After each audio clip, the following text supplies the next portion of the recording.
So good afternoon. This conversation is the sixth and final topic of the 2 Centuries of Jacksonville series for 2022. It is a production of the Jessie Ball duPont Fund and the Jaxson Magazine, launched by Modern Cities in association with WJCT Public Broadcasting. The Jaxson is a multimedia project dedicated to urbanism and culture on Florida's First Coast. My name is Ennis Davis, and I'm a senior planner with Benish & Company, a public historian, vice president of membership and outreach for the Florida chapter of American Planning Association, Florida Trust Historic Preservation trustee, and the Groundwork Jacksonville board member, and I'll be your moderator for today's discussion. Before we dive into today's topic, I'd like to go over a few housekeeping items. Number 1, please introduce yourselves in the chat box. Number 2, this session will be recorded and sent out to all registered participants next week. So a follow-up survey to all participants will also be sent next week as well. Number 3, Lily Weinstein from the duPont Fund is available for tech support. So please use the chat function for any troubleshooting requests. And number 4, we will have time reserved for a Q&A session after our panelists share their areas of expertise. So please use the Q&A function in your Zoom controls to add any questions anytime during today's conversation.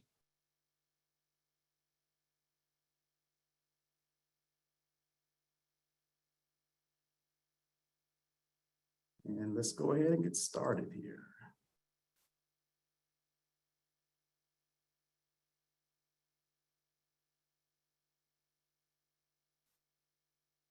So Jacksonville is home to the largest urban park system in the nation.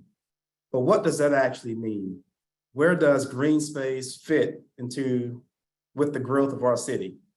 For the next hour and a half, we'll explore the evolution of our beloved park system and see what experts see as the next steps in further integrating green space into various areas of our community. We hope that all participants today will leave this session with a better understanding of the following learning objectives. Number 1, an understanding for the vast, complex system of parks and public spaces that our city is fortunate to have. Number 2, understanding how public spaces are conceptualized, funded, built, and maintained. Number 3, getting an update on the status of a number of key public projects, such as the Emerald Trail. And number 4, how Jaxsons can get involved with support in public spaces throughout the city. So at some point in our lives, all of us have been to a park or a green space in another community and have seen attractions that we love to see in our own city. However, as we dive into this discussion, how many of us actually know the general history of the evolution of our complex system of parks and public spaces that we are fortunate to have? So to get things started, let's take a virtual walk down memory lane. 165 years ago, back in 1857, James Weldon Johnson Park was established. Originally a village green, it was the first and is the oldest park in the city. It was founded and then set aside by Isaiah Hart, the founder of Jacksonville, and was originally called City Park. It was deeded to the city for $10 following the end of the Civil War. Our second oldest park, Riverside Park, was established a few years later in 1869. With its walking paths, carriage lanes, and spring-fed lakes stocked with ducks, it was said to be one of the South's loveliest parks by 1907.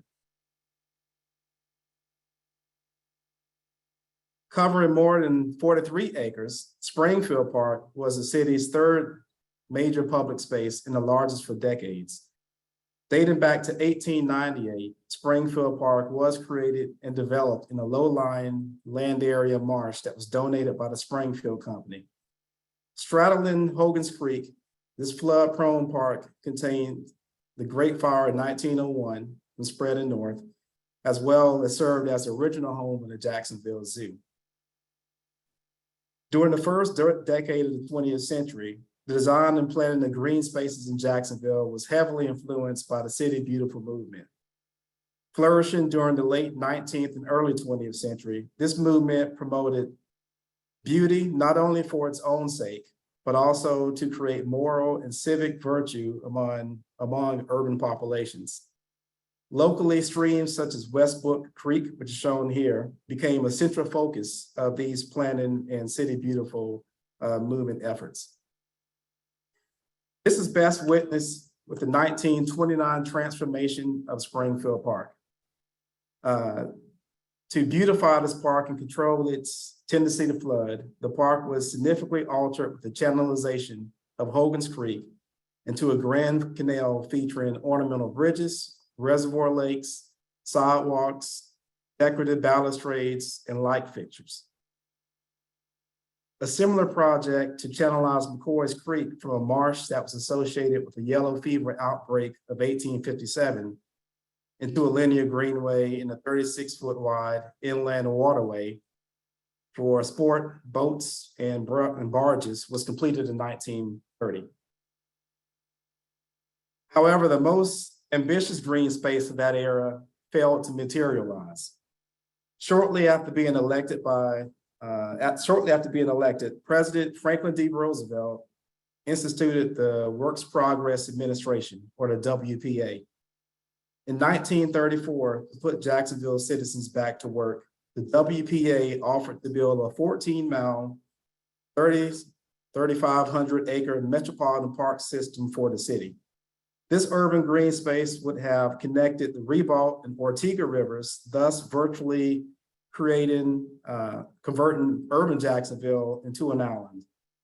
In addition to this, miles of driveways, walks, bridle paths, and picnic shelters were to be constructed. The WPA saw this urban park system as something that would stimulate local economic development. Jessie Ball claimed it would generate $30 million in annual economic impact. Nina Kummer promoted the project, insisting the city council that a city without a vision would perish. To entice the city to move forward, the WPA even offered to purchase the property to construct this urban park system. Ultimately, this opportunity fell on deaf ears. City leaders at the time did not value spending money on 14 miles of parkland when residents could already visit the woods anytime on their own. However, at this particular time, public spaces that have been mentioned above were not intended for the majority of Jacksonville's residents, which happened to be 57% African-American at the turn of the century. In fact, the city's oldest park for the Black community was established 96 years after the city's founding. Located in the east side, Oakland Park opened on July 4th, 1918, with the parade beginning at Stanton High School in La Villa. The city's second park, La Villa Playground, for the Black community opened in La Villa itself in 1929. This space is now a local historic landmark and is named in honor of Florida Cedar Wright, which was the park's first recreational director. Today, some of these early segregated green spaces no longer exist. Adjacent to a slaughterhouse, a poultry processing plant, and a municipal waste incinerator, North Riverside's Forest Park was closed and designated as an EPA Superfund site before being redeveloped as a charter school 2 years ago. This list of parks that no longer exist also includes Wilder Park, which was once the largest green space for Jacksonville's Black community. Centrally located between La Villa, Sugar Hill, and Durkeeville, Wilder Park was a 30-acre green space donated for use as a recreational area for Jacksonville's African-American community in 1930. Located along the streetcar line, it included a track, a baseball diamond, a ball field, a public library, and a community center. In 1958, it was closed and razed and replaced to make room for the construction of Interstate 95. Interstate 95 itself was a project of the Jacksonville Expressway Authority and was intended to also serve as an early form of urban renewal and a physical barrier between Jacksonville's white and Black populations. During this particular period, the 1950s, 60s, and the 70s, urban park spaces throughout the city fell into despair as public funds were shifted from the established city to rapidly growing, expanding suburbs fueled by local policies and development opportunities throughout Duval County. The focus on green space and parks returned to the urban core in a big way during the 1980s. Labeled by the Jake Godbold administration as the billion-dollar decade for downtown redevelopment, this era gave us the North Bank Riverwalk, as well as the South Bank Riverwalk. Opened in 1985, the South Bank Riverwalk was intended to be a 1.2-mile-long festive waterfront public setting featuring restaurants, hotels, and museums. During the late 1990s and early 2000s, the John Delaney administration's Better Jacksonville plan would again forever change our park system through the Preservation Project and Neighborhood Park Improvements programs. In particular, the $50 million Preservation Project program was a series of land grants for parks and environmentally sensitive landscapes throughout the city. In 2003, the Nature Conservatory awarded Mayor John Delaney an award for his work on the Preservation Project. Today, Jacksonville is home to the largest urban park system in the nation, but what does that actually mean?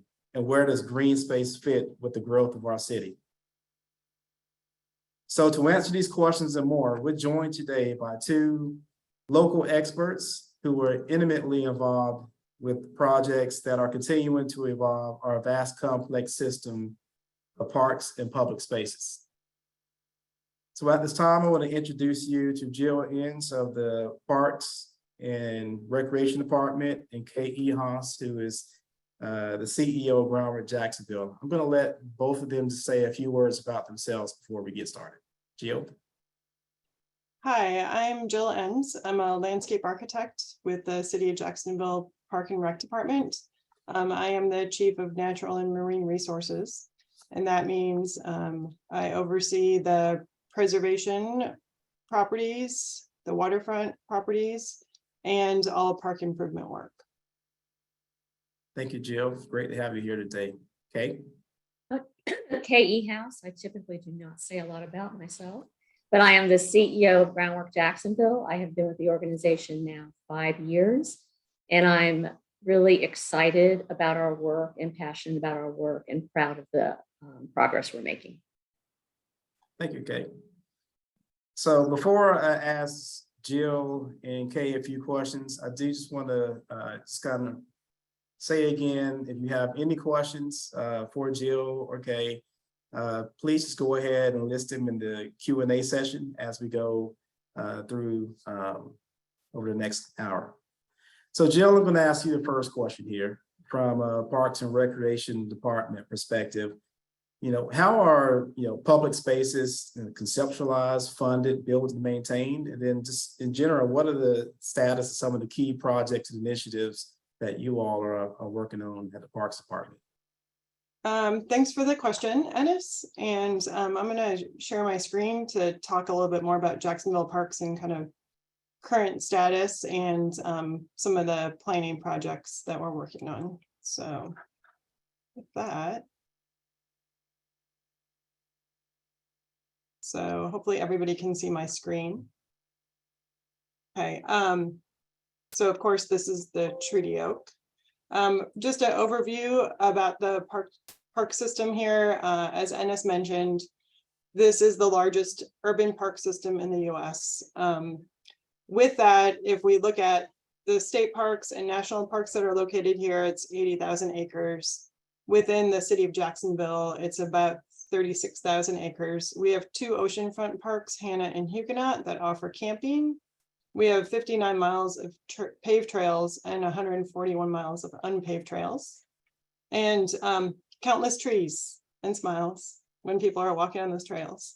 In this lower corner, I just wanted to point out to everyone on this webinar that there is a Jax Park Finder online. So if you're looking for parks in your neighborhood or a new park to visit, there's a resource online that identifies different park locations, and you can query regarding like what activity you might want to find to do. So if you want to go play pickleball, there'll be information there about where you can play pickleball.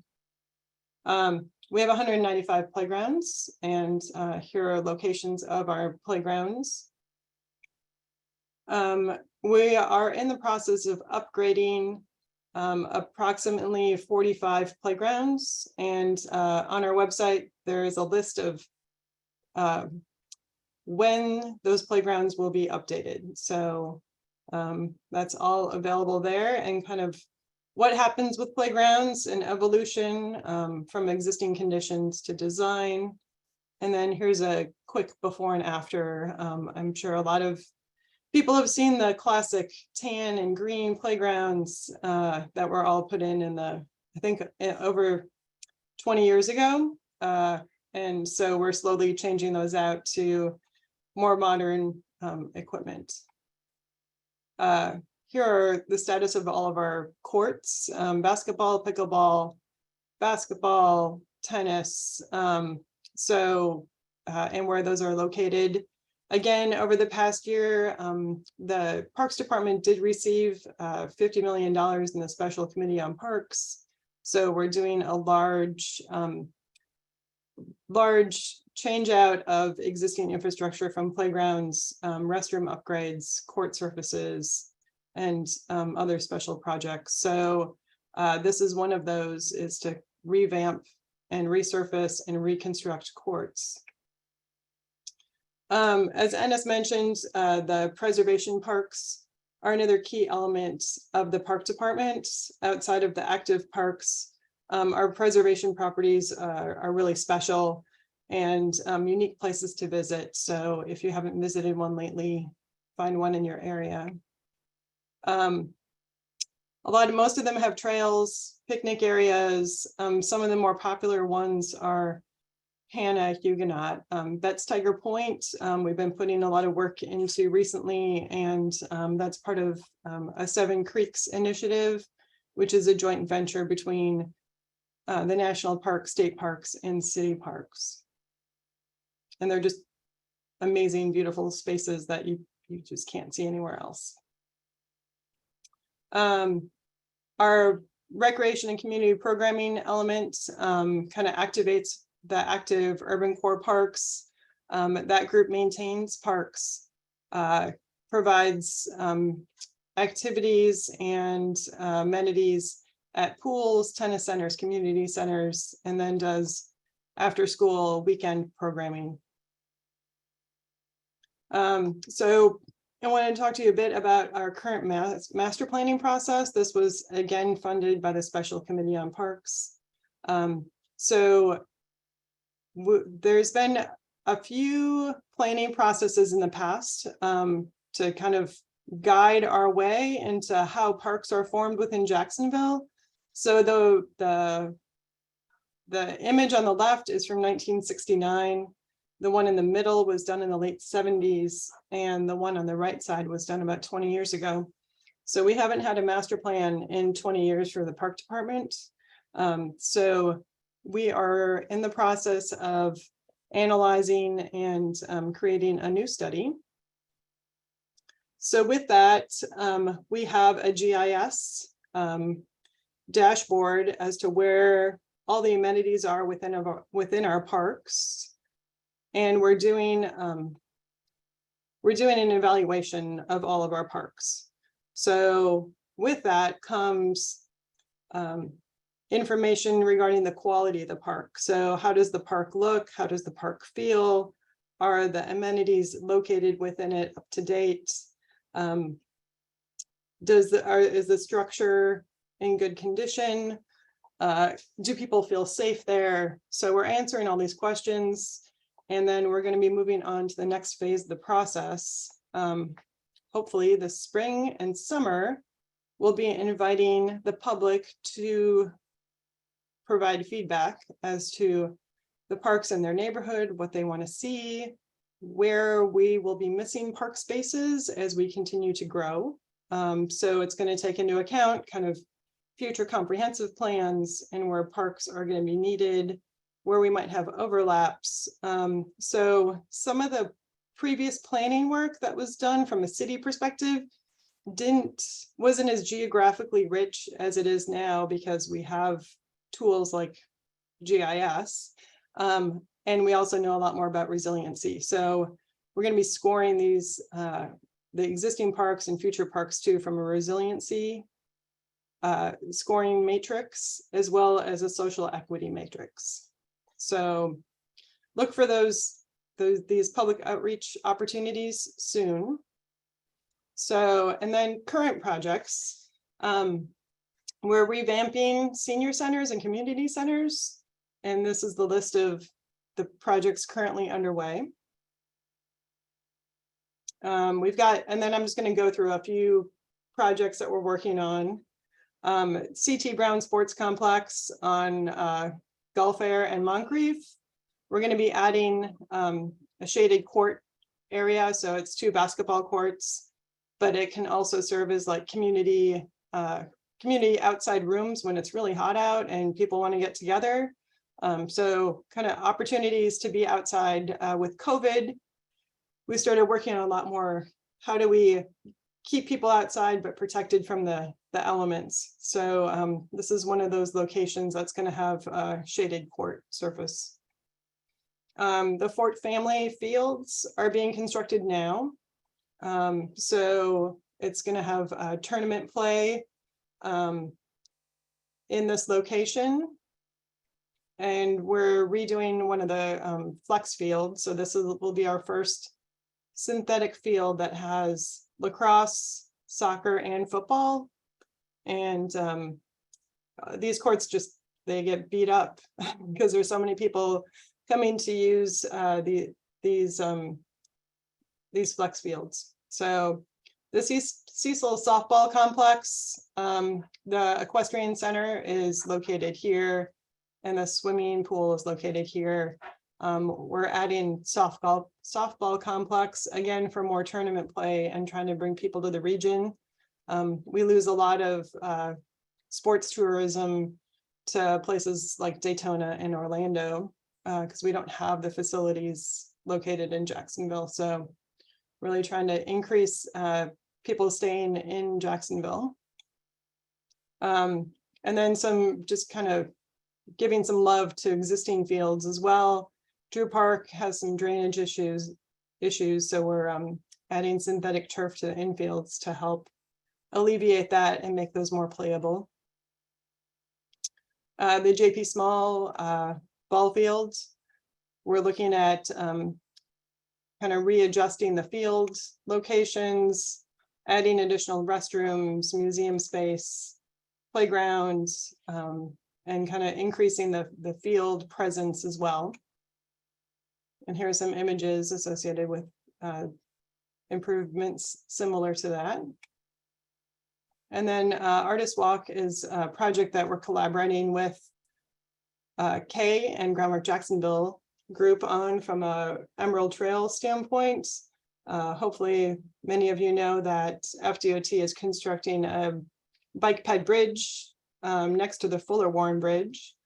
And this will be the connecting space between Riverside Avenue and Park Street and be one of the links in the Emerald Trail. So this is current site conditions. Just a lot of giant concrete pillars and walls. And we want to really make that space exciting and rich and places for people to visit and be in. So there's a lot of precedents for park spaces underneath these bridge structures. And from my perspective, I think, and the park's perspective, like kind of reconnecting those neighborhoods that got separated and recreating park spaces underneath these expressways is a good opportunity to start linking neighborhoods together again and creating spaces that are shaded and protected from rain. So Toronto and Miami have been very successful in doing those spaces. So we're envisioning that the Riverside Arts Market is able to expand in the space along Riverside. So this is Riverside Avenue. This is existing RAM space and parking during the week. So this will become plaza space for use by Riverside Arts Market. This is the bike ped trail coming down, and the Emerald Trail is the white linear line here. And then this rectangular space here will become food truck space, kind of flexible synthetic lawn to be used during the week. And the remainder of the space is going to be a larger skate park. So with the Emerald Trail running adjacent to it. So we're really excited about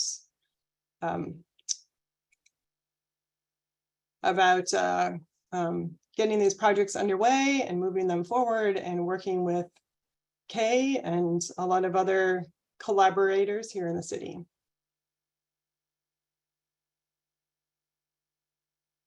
So with that, I'll turn it back to you, Ennis. Thanks, Jill. That was like a really great presentation. You guys definitely have your hands full. I'm really happy to hear that over like 45 playgrounds across the city are getting upgraded equipment. So really happy for that presentation. And we do have questions that are starting to roll in. So everyone, please keep your questions coming in. I got a quick question I want to ask Kay, and then we'll get to answering all the questions. So Kay, the Emerald Trail has been a huge local park initiative that's received significant coverage in recent years. Can you give us a little bit of an update on the status of that project and other affiliated programs that Groundwork Jacksonville is involved in? Absolutely, I'm happy to do that. And before I get started, I want to say that Jill Enns is a fabulous partner, and we don't know what we would do without her. So thank you, Jill. And I'm going to share my screen.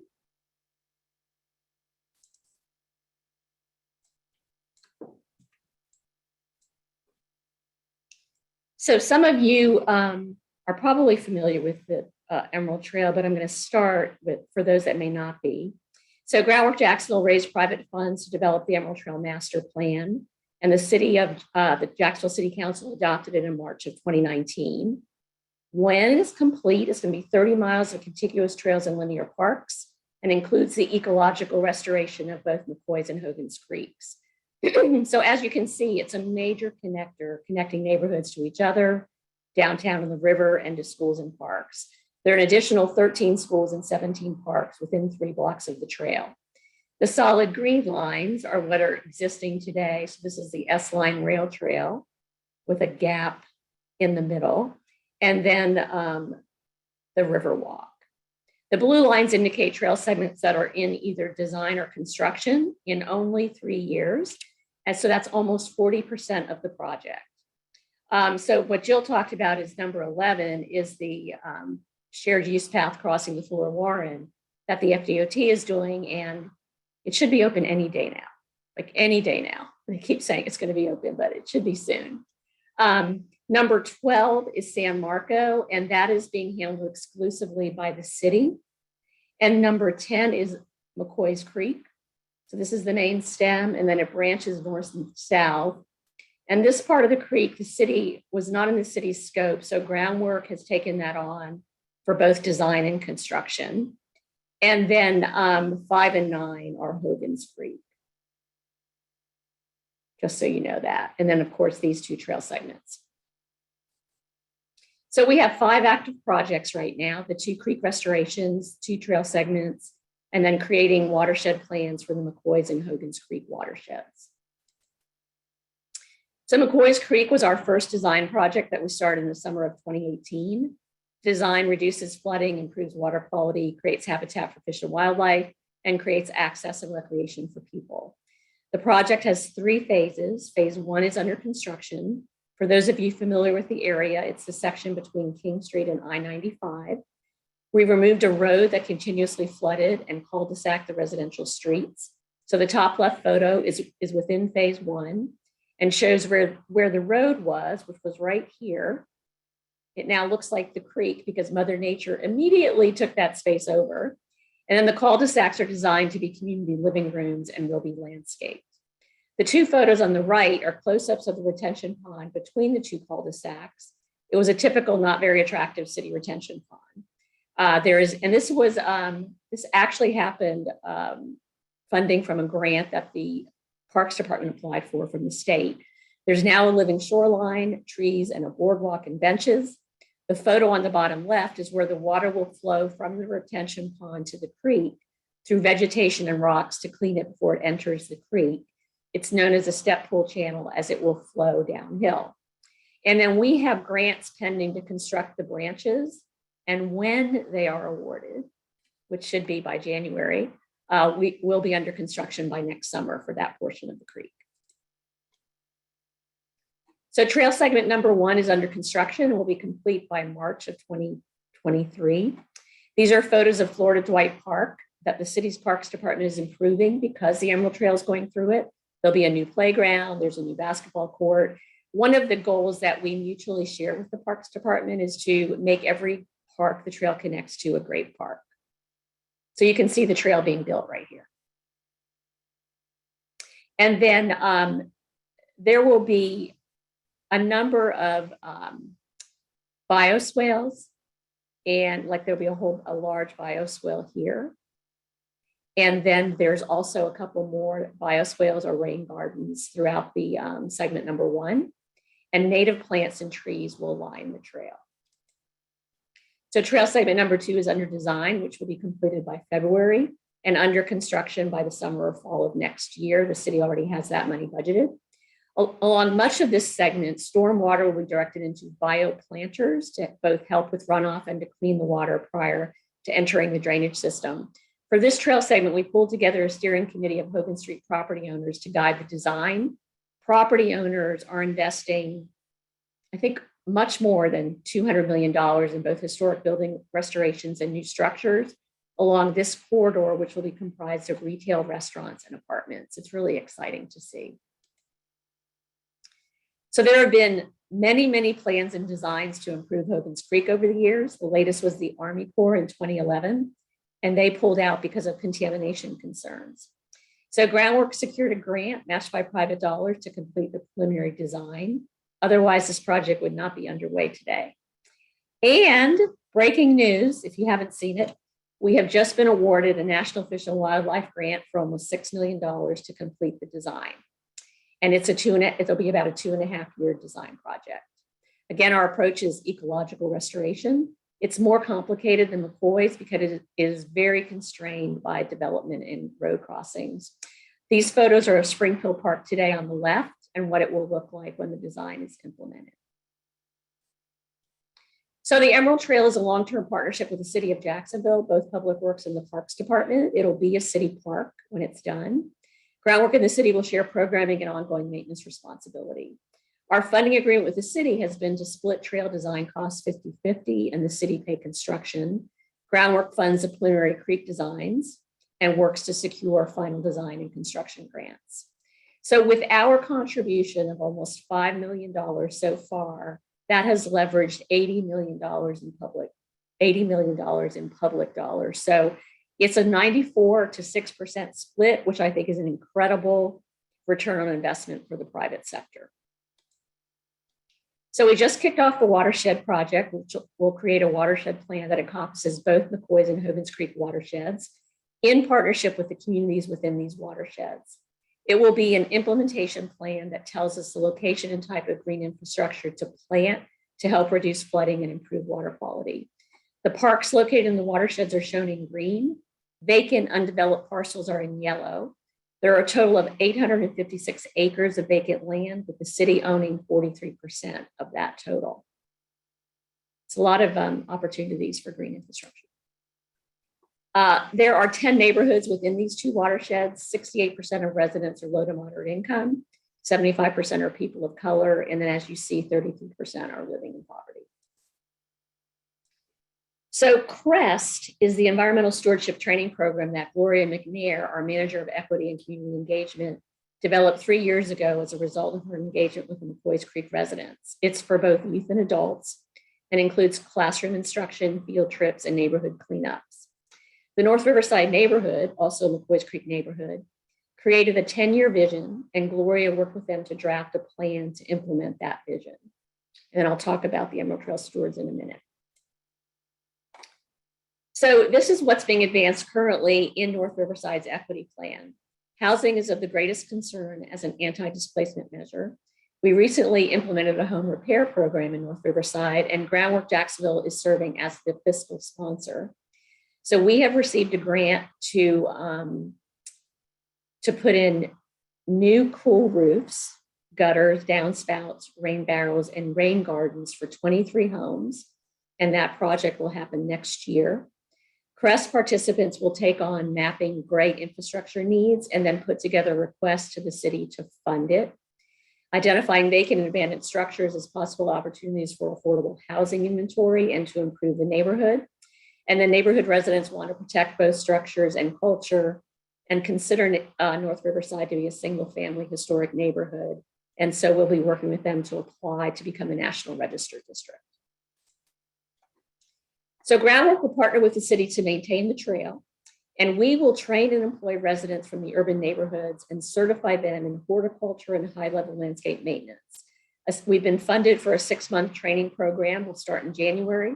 Our goal is to recruit 12, Groundwork employ 3 at the end of that, and place the others in private sector jobs or additional training or education programs. So we also applied for $1 million to fund capacity building over 3 years for both us and the North Riverside Community Development Corporation.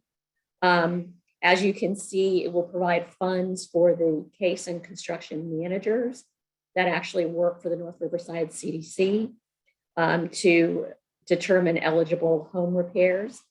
And also we would be able to hire an executive director for North Riverside CDC and pay them for 2 years.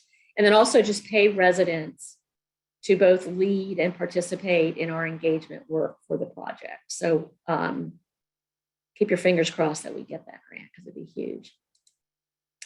And then next for us is that starting early next year, we're going to design segment 3. So Jill was talking about, this is the area underneath the Fuller Warren Bridge that the Parks Department is working on.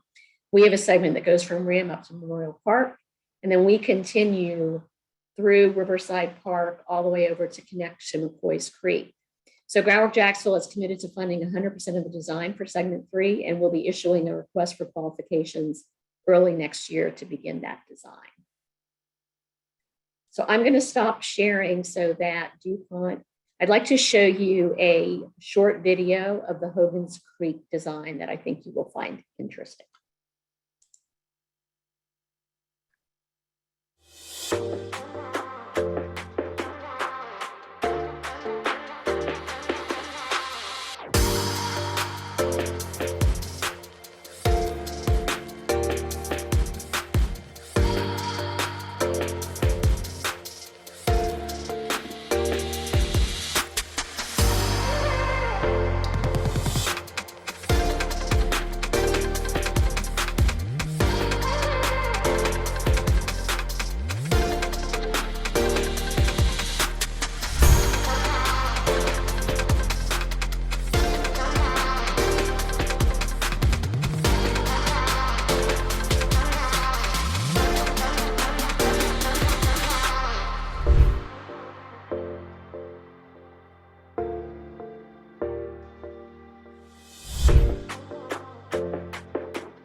Right, what a great video. Just Catchy music. Yeah, right. It's very impressive to see kind of what's been accomplished in such a short amount of time, although it does seem, if you just glance at it, we've been talking about Emerald Trail for years, but the progress has picked up in this short amount of time, which is very impressive.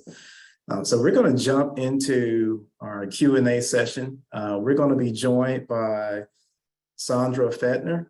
Sondra is going to assist us with any type of public space project questions that we will get regarding spaces in the downtown area. Sondra, you want to say a little bit about yourself? Yeah, very quickly, I'm the director of placemaking for the Jessie Ball duPont Fund. Prior to that, I was a consultant with the DIA working on parks and public spaces for the last almost 4 years prior to this. So I'm happy to help, and I'm really honored to be here with Kay and Jill and Ennis. The three of you are doing so much for our city in terms of public spaces and parks. We're just very lucky to have you guys. Thank you for joining us. All right, so we actually have several questions to get through. I'm going to just tackle one real quick before I pass this off to the panelists. We did have one question regarding a better understanding of what were the boundaries of North Riverside. If you're familiar with the map of Jacksonville, basically the east boundary would be Interstate 95, the south boundary would be Interstate 10, the west boundary would be the neighborhood of Lackawanna or the McDuff Avenue corridor, and then the north boundary historically would have been McCoy's Creek, although I believe what Groundwork is working within the community actually extends up into Dennis Street area, which some people refer to as the rail yard district today. With that said, I am going to hop into the Q&As here. And the first question is a question about a concern about the JTB corridor. So I'm just going to read it here. And I think, Jill, this is one that you may be able to provide some input on. This is, I've been increasingly worried about the area south of Butler Boulevard being developed without a large public preservation of land there. Is the large preserve there here to stay, or could it be developed in the future?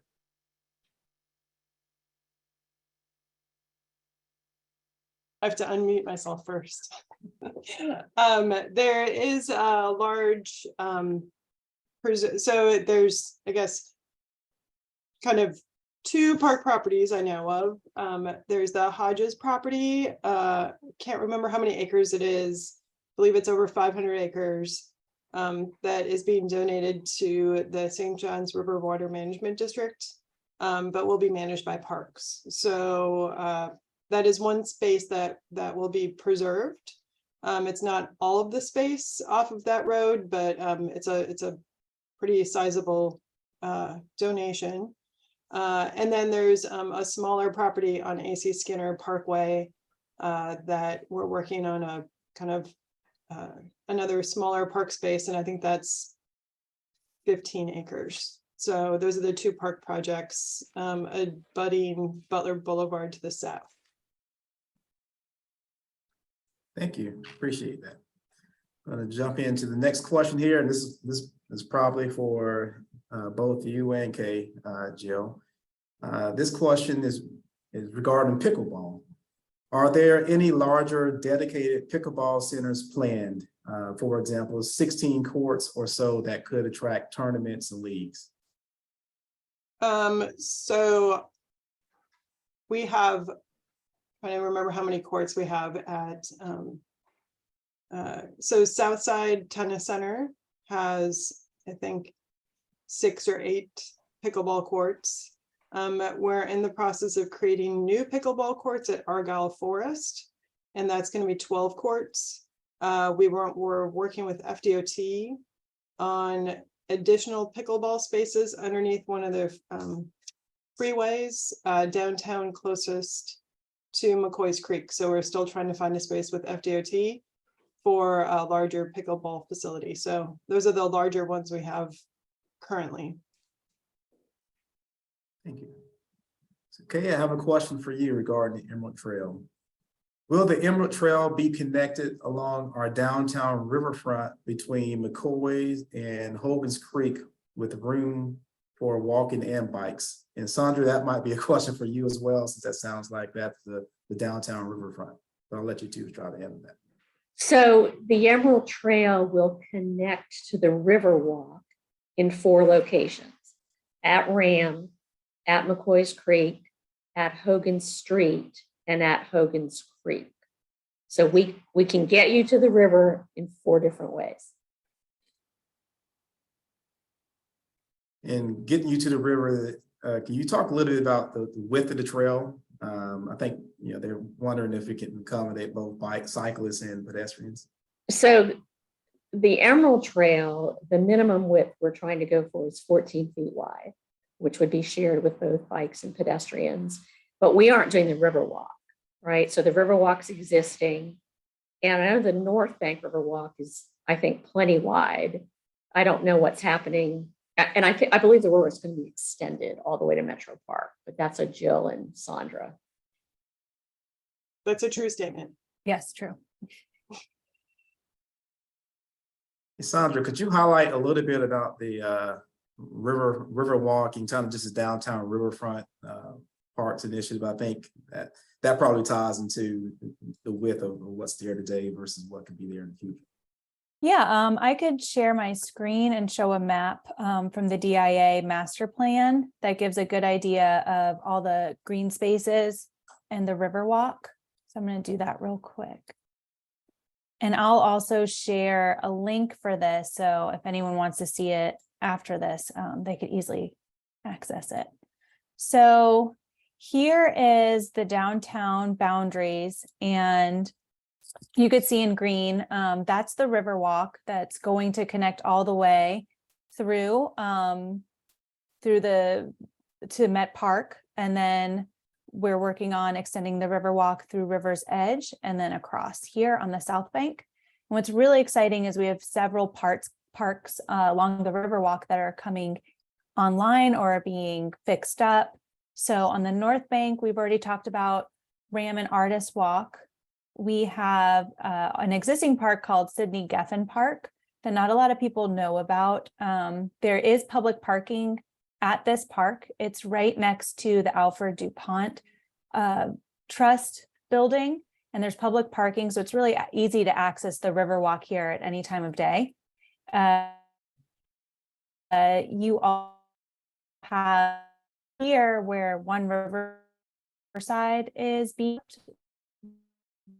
the former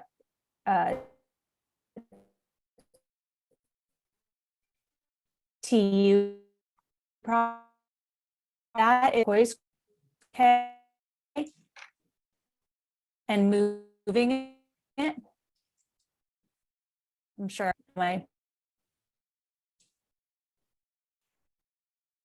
Sondra, you're freezing up. I'm breaking up. You're freezing up. Sorry. Okay.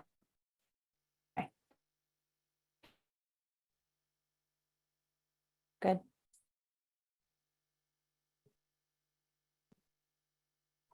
So I am 1 sec. Okay, I might not be able to share. Am I still freezing up? A bit. No, you're not freezing up now, but you froze up a bit when you're sharing. Okay.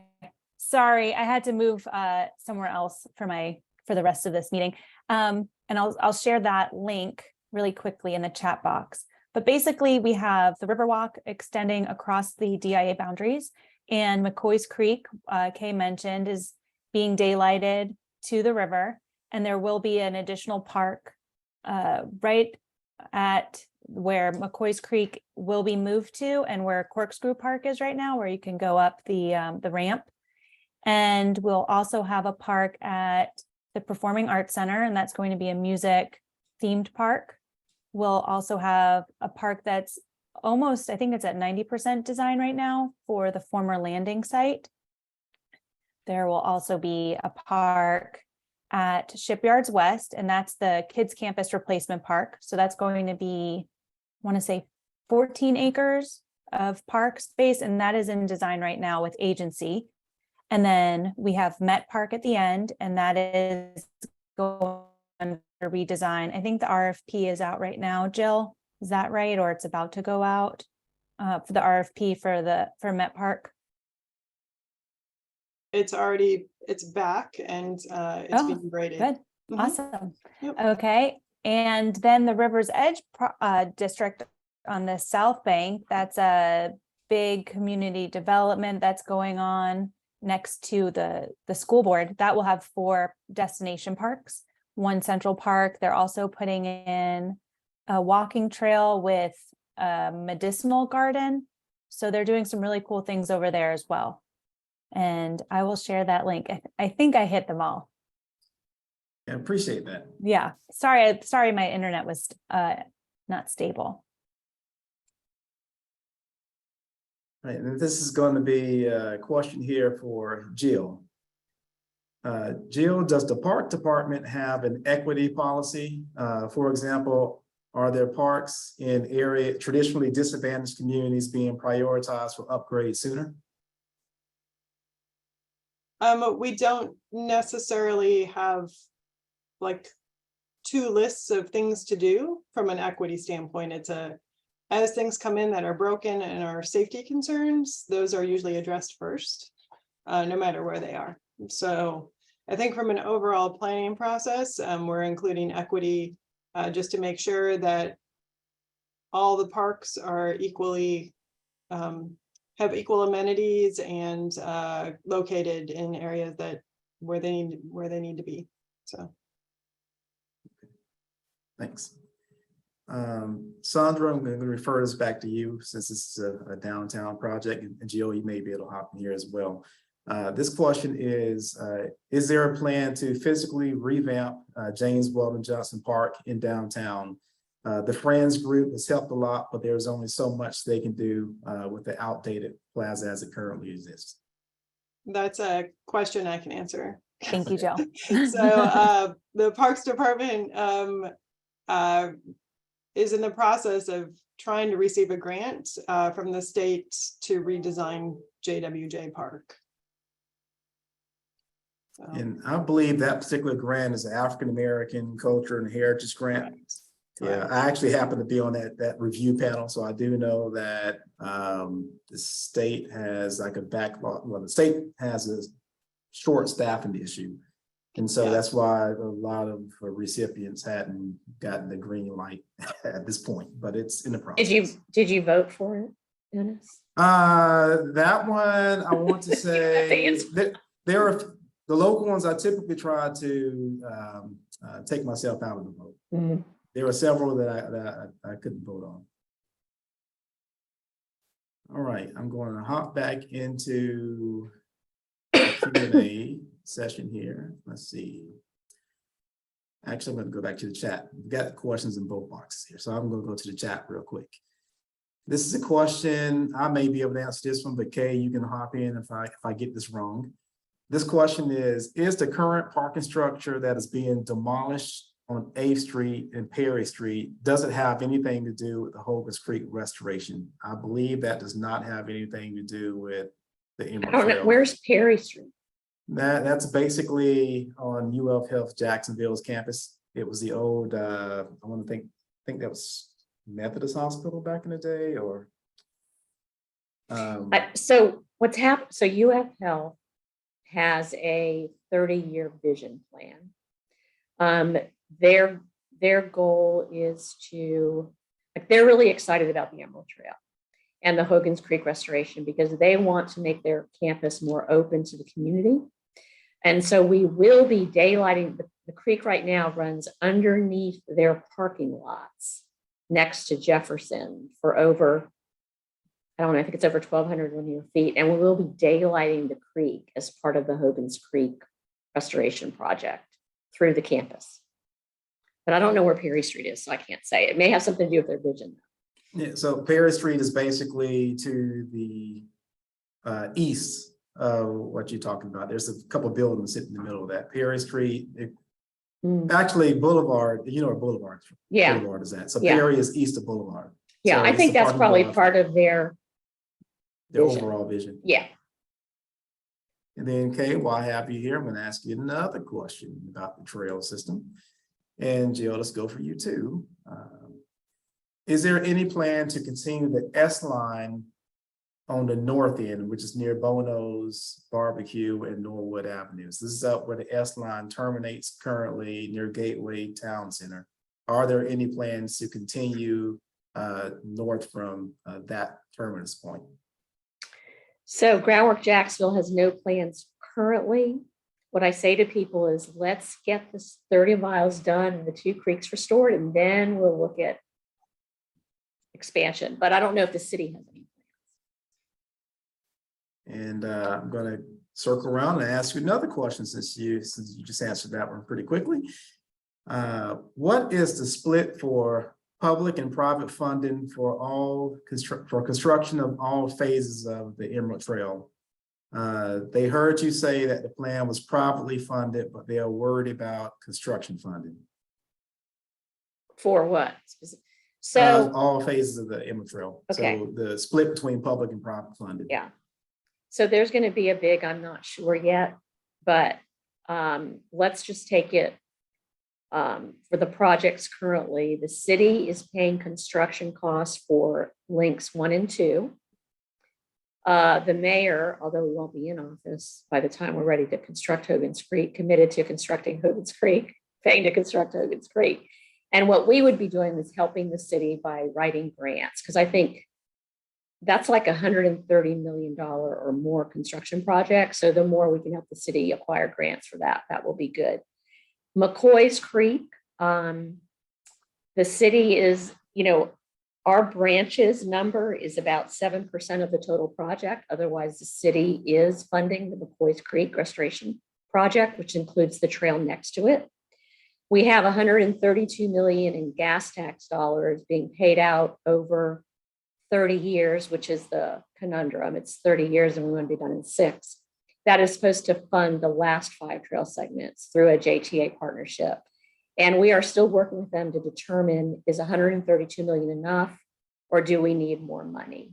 But we're looking at 10 to 14% private dollars into the project, and government's 86 to 90%. But in terms of the overall big number, I don't really feel like I can give you a really good number right now. Thank you. Jill, we're going to head back to the south side for this question. When will the Hodges, Butler, San Pablo Creek Preserve be open for public access? We don't have a time yet. So I think all that's still being routed from a legal standpoint over to parks in the River Water Management District. So no timing yet. Okay, all right.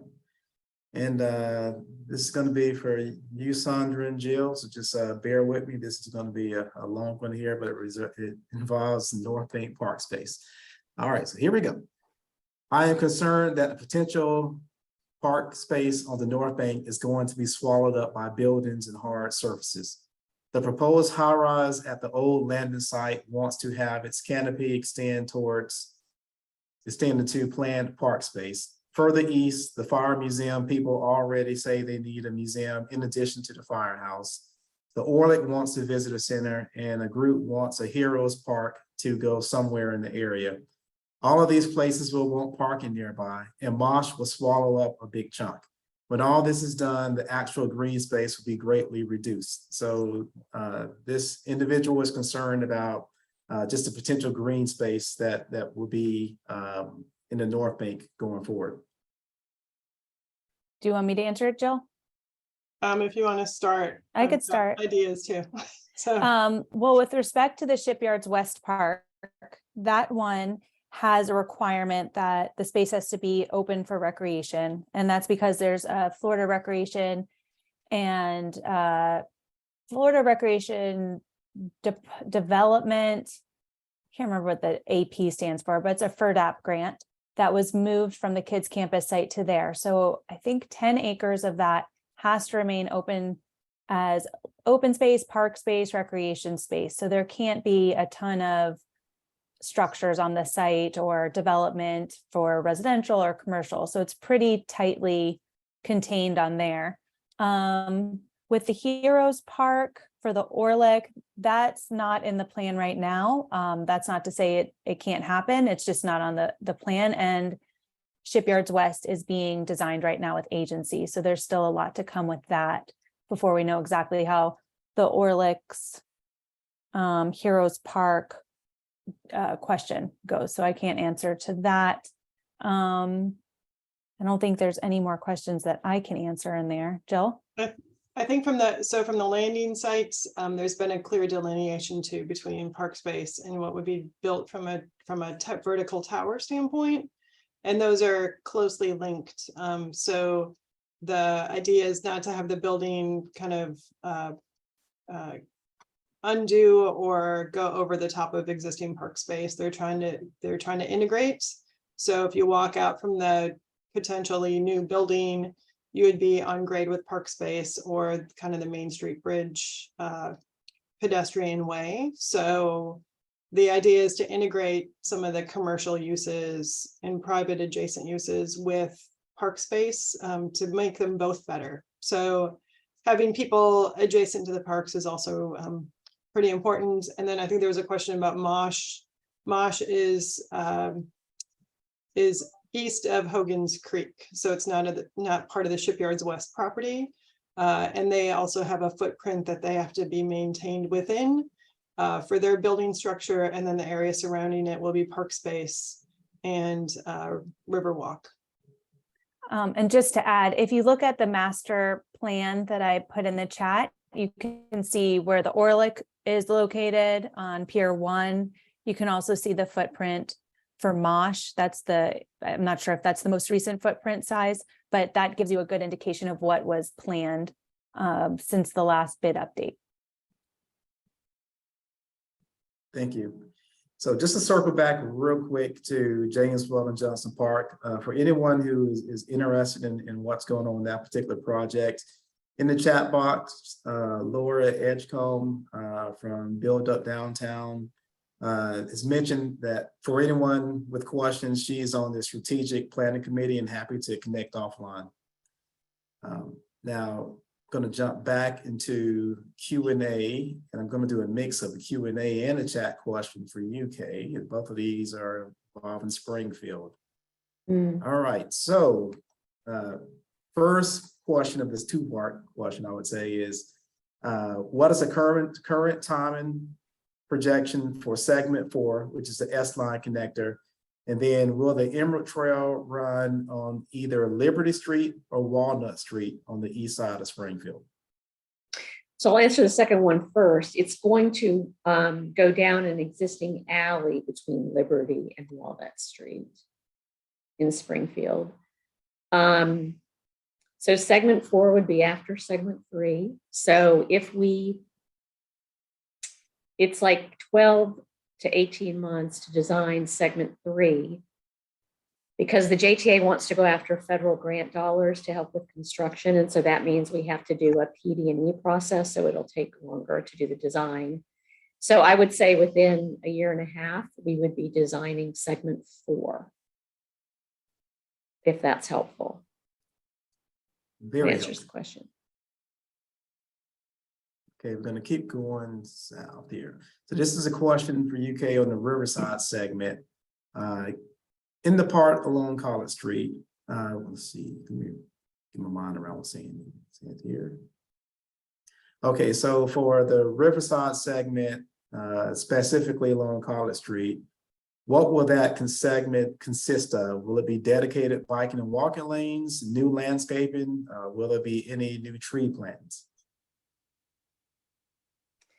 So, it's going to come through, underneath the Full Arm Bridge, and then it will go along College Street next to the Riverside Park, because we're going to have room there to add. I think are we adding green space to the right of so we'll do a trail, and green space will be on both the left and the right. And then it's going to go down one of two alleys in Riverside. We're trying to determine which one. And then we'll end up going down Gilmore Street, where there will be room. Again, the goal is to have trees on both sides of the trail if we can, if not to at least have them on one side. So it will then follow Gilmore Street to King Street. There's less room on King Street as it heads over to McCoy's Creek. I'm not sure I answered the question. I think you did a pretty good job. It's really kind of hard, until you really get into the design. Right. You can't be specific, except just know that we want to add as many trees as possible to shade the trail. So this is going to be a question for everyone, because everyone I'm still blown away by the number of projects that I've seen planned and coming online or proposed to come online fairly quickly. So with all this new proposed park space, what is the scope of maintenance required? Because it's going to increase significantly. So many of the new parks have highly active uses as well. So what is the plan to keep these parks looking good and functioning as intended? This is for everyone. Jill, do you want to go first? I'll go first. So part of it's collaboration, so Kay talked about portions of Groundwork Jacksonville and some training involved with the new park spaces that they're planning in collaboration with the city. And from a downtown perspective, those are investments that the city and DIA have been talking about as far as how different things get maintained downtown better and with more dedicated staff. So it's some revamping within the Parks Department from a maintenance side, and additional staff members from a maintenance perspective as well. So for example, Friendship Fountain is going to be coming back online again, and we'll be hiring an expert to be able to maintain that fountain. So okay, or Sondra, you want to add? I think this is more of a higher level answer. I think at some point our community is going to have to rally around these parks, and whether it's volunteer or fundraising, but most cities that have highly activated parks don't just rely on the city for funding. They have conservancies, they have Friends of the Park, they have really strong philanthropic support of these spaces that keep them going, programmed, maintained. So I think that's going to be kind of a shift in how our city operates. I hope it is. So it's I can't answer specific parks, but I think that's where we have to head or have to start thinking about. Yeah, I think ever since I started this job and started presenting about what we wanted to do, every single presentation, what are we going to do about maintenance? Because we want this world-class amenity. How are we going to maintain it? And so our answer today, again, is recruiting, hiring, training, certifying, and employing our own Emerald Trail Stewards workforce. We see us handling all of the green stuff, the landscaping, helping with the creek restoration maintenance as well, and having that partnership with the city where we're actually going to write up an agreement between Groundwork and the city and lay out who's responsible for what. So I love the idea of employing folks that live in the neighborhood, and helping with the maintenance. I do think, we've recently had our strategic planning session, and even though we haven't, one project isn't complete yet, we're now starting to think, okay, we've got this down, we know what we're doing. Now we have to think about maintenance and programming. And what does that look like? And what does that mean for us? And, we're exploring, does that mean a separate organization? So we'll get there, but we understand that maintenance is incredibly, incredibly important. Thank you. This next question is related to the former Jacksonville landing site. So what is the plan for the public land under the Main Street Bridge adjacent to the Hyatt? Will this area be park space available to the public to enhance the landing park? This is basically the parking lot that the Landon used to have, the east lot. And that may be more of a downtown related question for either Jill or Sondra. That would be more of a downtown question, and Sondra might be best to answer it. However, I don't know if she got kicked Oh, off by her internet or yeah. not. Yeah, she's looking pretty frozen there, so Yeah. I'll just skip that one and go on, and hopefully she'll be able to come back. Well, and I think folks, Well, I'm sure folks know the Downtown Investment Authority has a lot of authority over some of these downtown questions. And so I don't know the answer to that, but Sondra. Yeah, she may be, Sondra used to be with the Downtown Investment Authority up until about a month or two ago. So if she can get back on, we'll circle back around to that one. Can you hear me? Yes. Oh, yeah, we can. Oh, okay. So you're going to need to repeat the question because I missed Okay, it. sure. Sorry. Let me go back over here. So it says, the question is, what is the plan for the Landon's East lot? Basically, the land that's the public land that is under the Main Street Bridge between the bridge and the Hyatt, which is the parking lot today. So I would need to refer that question or that person who's asking it to that map of the master plan for the open spaces. You'll see that the Riverwalk is maintained across that site. It's also enlarged. I don't know if there's a plan for development on that site at this moment, but it will remain Riverwalk and public space. Okay. And then this is a general question. I don't know which park space this question is was meant for, but the question is, where is the medicinal garden? Does anybody's parks have a medicinal garden in them or proposed garden? I think that's the one Sondra was referring to. It's proposed in the River's Edge project. That's the old JEA site next to Duval County School Board that's being developed. So on the backside of that property, there's a small park space with like a herbal medicinal garden. Okay. Okay, Kay, I think this question's for you. So I got questions coming in on my phone via text as well. So I'll try to squeeze this one in here before we run out of time. This is regarding the McCoy's Creek restoration project. So basically it says a lot of beautiful old trees were torn down. Why did they not work around what was already along the creek? And then a concern that when the 100-year-old bridge, I believe this is the King Street Bridge or Stockton Street Bridge, maybe both of them, when they are replaced, they won't be historic anymore. So they wanted more input on why was that landscape taken down? So in order to both address function and flooding for the creek, it has to be reconfigured. So it was straightened, hardened, and all the bulkheads are being removed, and healthy creeks are meandering creeks. And so there's a lot of what you call cut and fill, excavation and filling, depending on what's needed for the creek. And so the trees, because of that, they just couldn't be saved. Now, there are trees that we specifically work to save, like there's a whole section. Wait, I got to get my directions right. Northeast of Stockton Street, that whole forest area is staying. There were specific trees residents asked for, and so we tried to work around those. But know that many more trees are going in at the end of the day than are coming out. And so, unfortunately, it's ugly before it's pretty. But according to our creek expert, within 3 years, it'll look pretty good. And within 7 years, it'll look really good.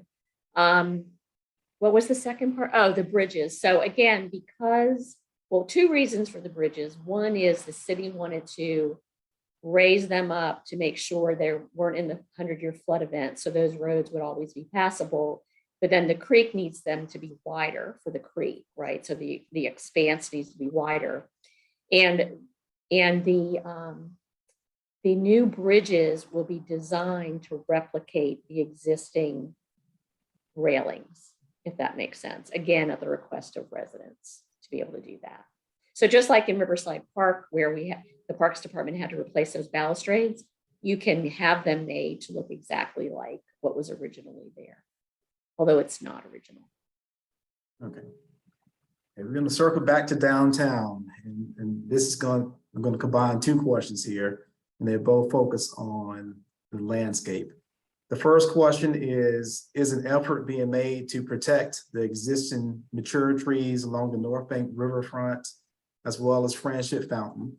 And then the second half of that is a master plan for a landscaping or tree canopy being considered along parks along the North Bank and South Bank? Okay, so existing trees, especially Friendship Fountain, all the large oak trees will be still there. So there's no plans to remove the larger oak trees around Friendship Fountain or anywhere else along the North Bank Riverwalk. In fact, we're doing planting plans to try to increase trees where we can along all parts of the Riverwalk. So yeah, I mean, we're trying to increase the amount of tree canopy overall, and what's appropriate from a rip ball size too. So what's going to fit in different locations. So I've got an arborist on my team who works through those processes. Great. This next question is, I think this is going to be for, let's see, I'm going to make it for everyone. In your view, what is a possible roadblock or something bad that the city or a company could do that would be bad for parks, for the Parks Department, or for the bike walkability of the city? And with that in mind, when that arises, when should the alarm bells go off? So that question again is, in your opinion, what is an example of a possible roadblock as part of these projects that could be bad for either the city of Groundwork, Jacksonville, or even like from a DIA DuPont perspective, that would be bad for the parks and the walkability and pedestrian scale and nature of these projects? I mean, I'll try to take a stab at it. For us, there's always property owners or stakeholders that you have to negotiate with to get the best project for the environment in the community. So there's always a challenge with that, whether it's public or private property. The key to that is just being able to talk to everybody consistently and figuring out the win-wins. They need to quit expanding highways and widening roads. I think you got to turn off the money spigot for that. I don't know what to do about that, but and I think developers have a lot of sway in Jacksonville, as I'm sure they do elsewhere, and so we're always going to be challenged by that, I think. But if there's an alarm bell going off, like we'll put something out there. There's like a fire, we'll let you know. In my opinion, I think it boils down to money and funding. If there's not enough money, if the budget doesn't cover, there's so many uncertainties out there. The cost of construction now is astronomically higher than I'm sure what was budgeted for 5 years ago for UK. I don't think anyone anticipated such a large jump 5 years ago. So I think it always boils down to money. How is it going to be funded? Again, how will it be maintained? So that's something that we'll need to be ready to weather in the future. I would probably reiterate portions of Kay and Sondra's responses from a funding standpoint, just making sure that the projects can get completed holistically, and transportation and development do kind of where those things join. We end up having to change plans or adjust plans accordingly. So making sure that, we look at bikeable, walkable first instead of car centric. Yeah, and well, two things. One is that it's been surprisingly smooth sailing in designing the trail with the city agreeing to road diets, moving curbs. I mean, we're segment number 1, you're going to see some major transformations going through down Park Street and Lee Street. I lost my train of thought on something else you said, Jill. What was it? I don't know. That's the but way we're running the time. So. Yeah, funding really is getting consistent funding is. Oh, here's what it was. The reason it's so important for the private sector to have both skin in the game, whether it's financial or advocacy, is to keep the projects moving and keep them funded. That's critical. Okay, so we're running the time, but I have one last question for everyone, and then we'll wrap things up here to be respectful of everybody's time. This question is, how can Jaxsons get involved in supporting public spaces across the city? Well, I've got some quick answers. go ahead. Go visit your parks so you're familiar with them. Like, go find new parks. If you find problems at your parks, call 630-CITY. So we know of safety issues and we know where things need to get fixed or where things need to get cleaned up, and volunteer, please. Yeah, I would echo the volunteering. I think, let your elected officials know how important it is to you. And we're a nonprofit, so funding is always helpful. I'd piggyback on that. Community involvement is really important. The city, your council members, the mayor, that everyone needs to know what you care about. And if you care about parks and green space, you need to let people know. And also volunteering and supporting your Friends of the Parks groups. And if you're interested in becoming a Friends of the Park group, you could always talk to Jill and Daryl over at Parks Department. I know that they're always looking for more support for some of their local parks. So just get more involved. All right, well, thank you, everyone. I know we're out of time now, but this has been a great conversation. We're sorry that we didn't get to all questions, but I believe this is being recorded, so perhaps we can get with duPont and answer some of the questions that we didn't get to. So this event is the final of 6 virtual discussions that we've had this year as a part of the 2 Centuries of Jacksonville series, which has been co-produced between the Jessie Ball duPont Fund and myself of the Jacksonville Magazine. Our 5 previous events were African American cemeteries, the benefits of blue zones, placemaking via placekeeping, the impacts of consolidation, and movement and migration. If you're interested in any of those topics, recordings are available on duPont's website. So in closing, I just want to thank both our panelists and all our attendees today for tuning in. And I want to wish everyone a happy new year. So have a great rest of your day and a great weekend. Thank you.